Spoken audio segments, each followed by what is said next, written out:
देखिए, 2 चीज़ है। जब से आदरणीय प्रधानमंत्री जी बनारस से सिर्फ 1-1.5 लाख के मार्जिन से जीते, तब से बीजेपी बेचैन है। और नहले पे दहला तो तब हुआ जब प्रियंका गांधी वायनाड से लाखों मतों से जीत गई। बीजेपी नहीं चाहती कि कोई और उनके सामने जीते।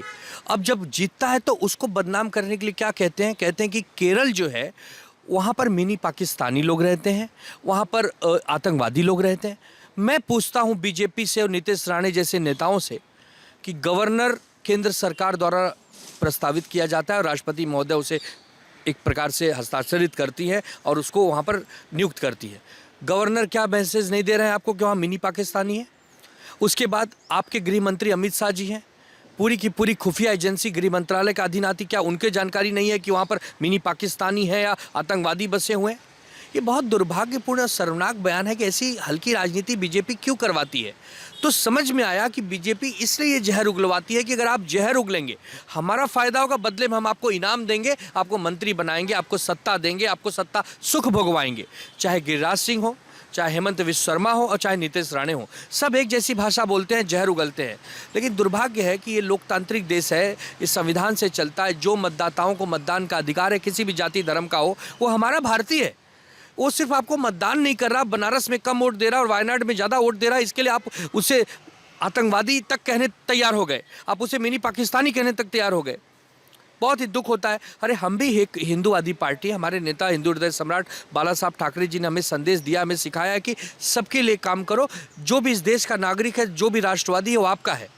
लेकिन बीजेपी सुनने तैयार नहीं। नीतीश राणे जैसे लोगों पर कार्रवाई हो, कई मांग हमने की, बहुत जगह एफआईआर तक नहीं होती, बहुत जगह गिरफ्तारियां नहीं होती, बहुत जगह कोई कार्रवाई नहीं होती। क्यों? क्योंकि देवेंद्र फडणवीस जी बैठे हैं, संरक्षण दे रहे हैं।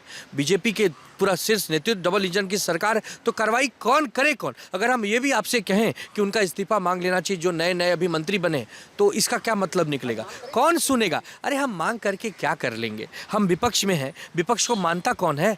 प्रधानमंत्री जी कहते हैं कि हम तो विपक्ष मुक्त भारत चाहते हैं। तो जब विपक्ष मुक्त भारत की कल्पना करते हैं तो विपक्ष की आवाज़ सुनेगा कौन? हम तो ये चाहते हैं कि ऐसे बड़बोलेपन से समझदारी से काम लेना चाहिए। आप चुन के आए हैं, नए नए मंत्री बने हैं, आपको तो सुचिता की भाषा बोलनी चाहिए, समरसता की भाषा बोलनी चाहिए। आप कुछ भी अनाप शनाप बोलेंगे, फिर जनता पूछेगी कि इस पे कार्रवाई कब होगी, फिर जनता से कहा जाएगा कार्रवाई नहीं होगी, तो जनता बस यही गोल गोल चक्कर में घूमते रह जाती है और जनता परेशान होती है, उसके हाथ कुछ लगता नहीं, उसके असल मुद्दे कहीं खो जाते हैं। तो हम समझते हैं कि बीजेपी में नियम है कि जितना जहर उगलोगे उतनी अच्छी मलाई खाओगे। इसके लिए सब नेता कंपटीशन में लग गए। देखिए, चाहे ये मौलाना हो और चाहे ऐसे ही एक नोमानी करके आया था विधानसभा चुनाव में, ये लोग हमें लगता है कि पढ़ते लिखते नहीं है क्या? ये शायद मौलाना की फर्जी डिग्री लेके घूम रहे हैं। जो असली मौलाना होगा, जो असली इबादत गाह होगा, जो इनका धर्म गुरु होगा, वो ऐसी ओछी बातें नहीं करेगा। अरे पूरा विश्व 31 मना रहा है, नए साल का स्वागत कर रहा है, लोग खुशियां मना रहे हैं, अब एक त्यौहार रूप हो गया है और पूरे विश्व में ये मनाया जा रहा है। उसमें अगर एक धर्म को आप इससे रोकेंगे तो क्या फ़र्क रह गया? फिर ये नोमानी और ये मौलाना, ये सब तो नफरत की बातें हैं। तो जो बीजेपी के नीतीश राणे हो, चाहे हेमंत बिस्व शर्मा हो, चाहे गिरिराज सिंह हो और चाहे मौलाना हो, सिर्फ धर्म अलग अलग है, भाषा तो एक ही है, जहर उगलने की।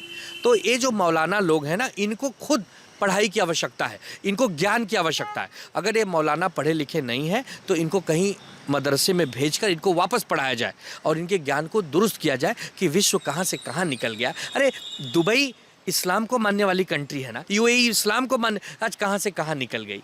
तो लोगों को साथ जो लेके चलेगा वो आगे बढ़ेगा, जो इस प्रकार मौलानाओं के अंधभक्ति में फंसेगा वो ऐसे ही भोगेगा। देखिए, ये बहुत अच्छा कटाक्ष है।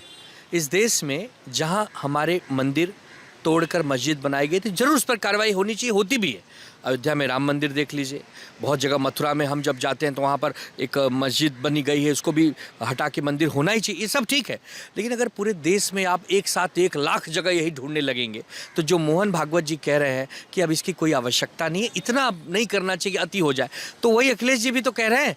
अरे आपको खोदना है तो पाकिस्तान खोद डालिए ना, हो सकता है वहाँ हिंदुस्तान मिले नीचे।